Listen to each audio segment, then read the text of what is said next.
ಕಡೆಯದಾಗಿ ನಾನು ಮುಖ್ಯಮಂತ್ರಿಗಳಿಗೆ ಹೇಳ್ತಾ ಇದ್ದೀನಿ, ಇದು ರಾಜಕೀಯ ಅಲ್ಲ, ಇದು ಜನರ ಇಶ್ಯೂ. ಅದಕ್ಕೋಸ್ಕರ ನಾವೆಲ್ಲರೂ ಮುಂದೆ ಬಂದಿದ್ದೀವಿ. ಬೆಂಗಳೂರಿನ ಇಶ್ಯೂ, ಅದಕ್ಕೋಸ್ಕರ ಮುಂದೆ ಬಂದಿದ್ದೀವಿ. ಈ ಉದ್ದಟತನವನ್ನ, ದುರಹಂಕಾರವನ್ನ ನಿಲ್ಲಿಸಲಿಕ್ಕೆ ಜನಾಂದೋಲನವನ್ನು ರೂಪಿಸ್ತೀವಿ.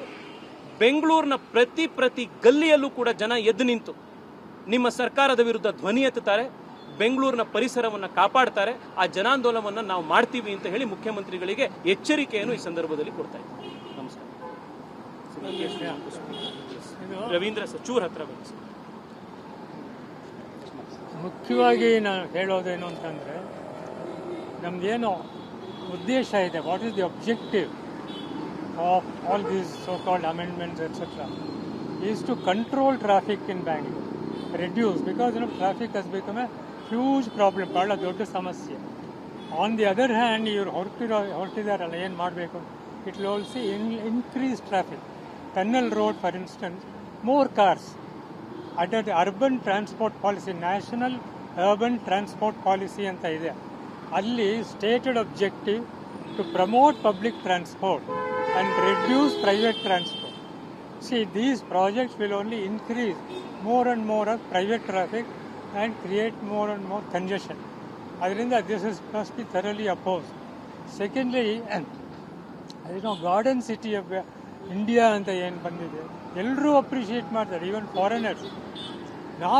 ನಾವೇ ನಮ್ಮ ಏನೊಂದು ಆಸ್ತಿ ಇದೆ ಅದನ್ನು ನಾವು ಕಳ್ಕೊಳ್ತಾ ಇದ್ದೀವಿ.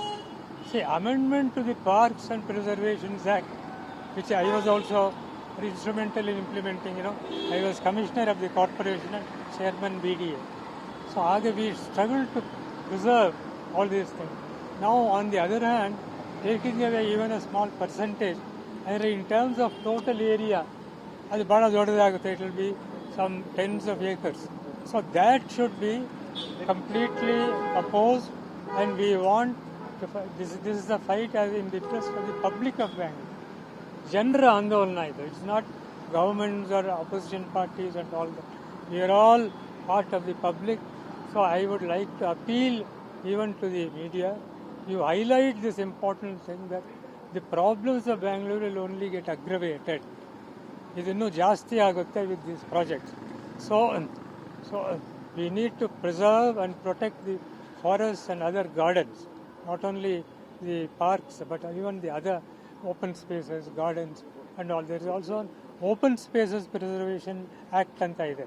Adunu preserve, adunu ನಾವು ಕಳ್ಕೊಳ್ತಾ ಇದ್ದೀವಿ. Lakes are being encroached. So adana we must free all of them and fight for the interest of the people. Otherwise, we will only be breathing more carbon dioxide, bad air, which is the cause of more and more bad health as we are witnessing these days. So, with these words, I would like to thank all of you. Thank Mr. Tejasvi Surya for having taken the initiative in enabling all of us to meet the Honorable Governor, who was also assured that he would look into this matter and see what best can be done. Thank you. ಎಲ್ರಿಗೂ ನಮಸ್ಕಾರ. ಎರಡು ಪ್ರಮುಖವಾದಂಥ ವಿಷಯ. ಒಂದು, COVID-19 ಆದಾಗ oxygen cylinder ಬೆಲೆ ಎಷ್ಟಾಯಿತು. ಒಂದೊಂದು ಮರ ಕೂಡ ಒಂದು 200-300 ಆಕ್ಸಿಜನ್ ಸಿಲಿಂಡರ್ ಅಷ್ಟು ಆಕ್ಸಿಜನ್ ಸಪ್ಲೈ ಮಾಡ್ತಕ್ಕಂಥ ಒಂದು ಜೈವಿಕ ವ್ಯವಸ್ಥೆ. ಇದನ್ನು 200-300 ಜನ ಅಂದರೆ ಸುತ್ತಮುತ್ತ ಇರ್ತಕ್ಕಂಥವ್ರಿಗೆ ಆಕ್ಸಿಜನ್ ಕೊಡೋದು, ಪ್ರಾಣಿ ಪಕ್ಷಿಗಳಿಗೆ ಆಧಾರ. ಒಂದು ಮರ ಒಂದು 10,000 ಲೀಟರ್ ನೀರನ್ನು ಕಾಂಡದಿಂದ ಭೂಮಿಗೆ ಇಳಿಸ್ತದೆ. ಸೊ ಇಷ್ಟೆಲ್ಲನೂ ನಾಶ ಮಾಡಿ ಅಭಿವೃದ್ಧಿ ಅಂತ ಹೇಳ್ತಿದ್ದೀವಿ.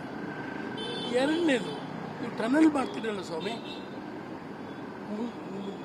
350 ವರ್ಷಗಳ ಅದು ಕಲ್ಲು. ಆ ಕಲ್ಲನ್ನು ಪುಡಿ ಮಾಡಿದಾಗ ಉದ್ದಕ್ಕೂ ನೀವು ಅದರಲ್ಲಿ ರಡಾನ್ಸ್ ಅಂದ್ಬಿಟ್ಟಿದ್ರೆ ಒಂದು ಕೆಂಪು ಒಂದು ವಿಷ ಇದೆ, ಅದನ್ನು ನಾವು ಇನೇಲ್ ಮಾಡ್ತೀವಿ. ಅದಕ್ಕೆ WHO ಅವರು ಅಧ್ಯಯನ ಮಾಡಿದ್ದಾರೆ. ಅಧ್ಯಯನ ಮಾಡಿ ಅದರಿಂದ ಬರಬಾರದು ರೋಗಗಳು ಬರ್ತವೆ. ಮುಂದಿನ ಪೀಳಿಗೆ ಏನೂ ತಪ್ಪು ಮಾಡದೆ ನಮ್ಮ ಒಂದು ಪಾಪ ಕೋಶದಿಂದ ಅವರೆಲ್ಲ ಕ್ಯಾನ್ಸರು, ಲಂಗ್ ಪ್ರಾಬ್ಲಮ್ಮು, ಆಸ್ಥಮೆಟಿಕ್ಕು. ಈವಾಗಲೇ ಬೆಂಗಳೂರಿನಲ್ಲಿ 60% ಜನಕ್ಕೆ ಆಸ್ಥಮೆಟಿಕ್ ಇದೆ, ಡಯಾಬಿಟೀಸ್ ಇದೆ. ಹಾರ್ಟ್ ಪ್ರಾಬ್ಲಮ್ ಇದೆ, ಬ್ರೈನ್ ಡಿಸಾರ್ಡರ್ಸ್ ಇದ್ದಾವೆ. ಇದನ್ನು ಮಾಡಿ ನೀವು ಏನು ಮಾಡಬೇಕು ಅಂತಿದ್ದೀರಿ? ಯಾರು ಸಾಧನೆಗೆ ಮಾಡ್ಕೊತಿದ್ದೀರಿ? ತೇಜಸ್ವಿ ಸೂರ್ಯ ಅವರು ಹೇಳ್ದಾಗೇನೆ ದುಡ್ಡು ಬೇಕಾ ಹೇಳಿ. 6 ಕೋಟಿ ಜನನು ಕೂಡ ಒಂದು 1,000 ರೂಪಾಯಿ ಕೊಟ್ಟರೆ ಎಷ್ಟಾಗುತ್ತೆ ಸಮಯ? ಆಗುತ್ತೆ ಸರ್, ಒಂದು 650 ಕೋಟಿನೂ ಆಗುತ್ತೆ, ಜಾಸ್ತಿ ಆಗುತ್ತೆ. ನಾನು ಮ್ಯಾಥ್ಸಲ್ಲಿ ವೀಕು. ಸೊ 500 ರೂಪಾಯಿ 1,000 ರೂಪಾಯಿ ಕೊಡ್ತಾರೆ, ಏನೇನು ಹೆದರಿಕೆ ಇಲ್ಲ. ದುಡ್ಡು ಬೇಕು ಅಂತ ಭೂದೇವಿನ ಮಾರಬೇಡಿ, ಭೂದೇವಿಯ ಗರ್ಭನ ಸೀಳಬೇಡಿ. ಭೂದೇವಿನ ಸೀಳು ಮಾಡಿದ್ರೆ ಭೂದೇವಿ ಸುಮ್ಮನೆ ಇರಲ್ಲ. ಆಕೆ ನಮ್ಮನ್ನು ರಿವೈಜ್ ತೆಗೆದುಕೊಳ್ತಾಳೆ. ಆಕೆ ಹೊಟ್ಟೆನ ಕೊರಿಬೇಡಿ, ಹೃದಯನ ಕೊರಿಬೇಡಿ, ಮರಗಳನ್ನು ಕತ್ತರಿಸಬೇಡಿ. 500 ವರ್ಷದ ಮರಗಳು ಸರ್ ಮಾಡಬೇಡಿ. ದಯವಿಟ್ಟು ನಾವು ನಮ್ಮನ್ನು ಕೇಳ್ಕೊತೀವಿ, ದಯವಿಟ್ಟು ಇದು ಮಾಡಬೇಡಿ. ನಾನು Basavanagudi resident welfare association represent ಮಾಡ್ತಾ ಇದ್ದೇನೆ ಮಾನ್ಯ ಸಂಸದರ ನೇತೃತ್ವದಲ್ಲಿ. ನಾವು ಬಸವನಗುಡಿಗೆ ಅಂದರೆ ನಮಗೆ ಎಲ್ಲಕ್ಕಿಂತ ಹತ್ತಿರ ಲಾಲ್ಬಾಗ್ ಮತ್ತು ಕೃಷ್ಣ ಪಾರ್ಕ್ ಮತ್ತು ಕಬ್ಬನ್ ಪಾರ್ಕ್ ಮತ್ತು ಇತರ ಎಲ್ಲ ಉದ್ಯಾನಗಳನ್ನು ದಕ್ಷಿಣ ಬೆಂಗಳೂರಲ್ಲಿದೆ. ಹಿರಿಯ ನಾಗರಿಕರು ಹಾಗೂ ಮತ್ತು ಈಗಿರೋ ನಿವಾಸಿಗಳಿಗೆ ಮನಸ್ಸಿನಲ್ಲಿ ತುಂಬ ಆತಂಕ ಉಂಟಾಗಿದೆ.